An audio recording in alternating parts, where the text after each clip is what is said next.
When discussing communication ethics, it's important to understand exactly what is meant by ethics. Sometimes people confuse ethics with behaving in accordance with social conventions, religious beliefs, and the law.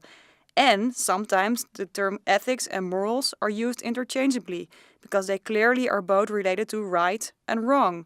However, they are not the same thing at all. Ethics refer to rules provided by an external source. They are governed by professional and legal guidelines within a particular time and place.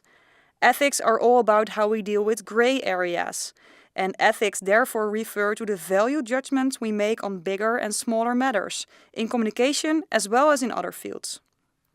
A concrete example of ethics are codes of conduct in workplaces. Lawyers, policemen, and doctors all have to follow an ethical code laid down by their profession, regardless of their own feelings or preferences. In a specific communication setting, we can say that the Society of Professional Journalists Code of Ethics is a very good example. In this code, several principles of ethical journalism are included, with instructions on how to behave as an objective, transparent, and reliable journalist. In this code of ethics, we find principles such as seek truth and report it, and minimize harm for sources, subjects, colleagues, and members of the public.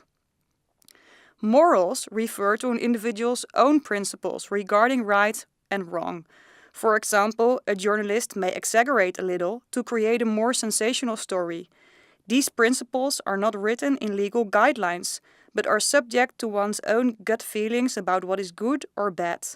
And of course, most decisions are not captured in a code of conduct, but ask for people's personal cultural norms for dealing with issues.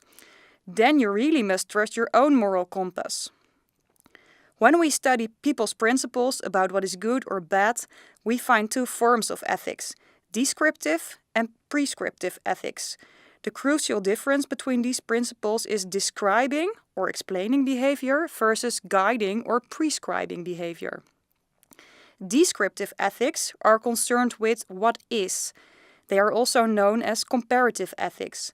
This is the scientific study of moral beliefs and practices of different people and cultures in various places and times, in order to describe how people behave and think when dealing with moral issues and arguments. The essential question in this form of ethics is: what do people think is right in a certain place, time, or situation? Prescriptive ethics are all about what ought to be. Therefore, this form is also known as normative ethics. This is the study of principles, rules, or theories that guide our actions and judgments in order to determine what actually is morally right or wrong. The essential question in this form of ethics is: how should people act?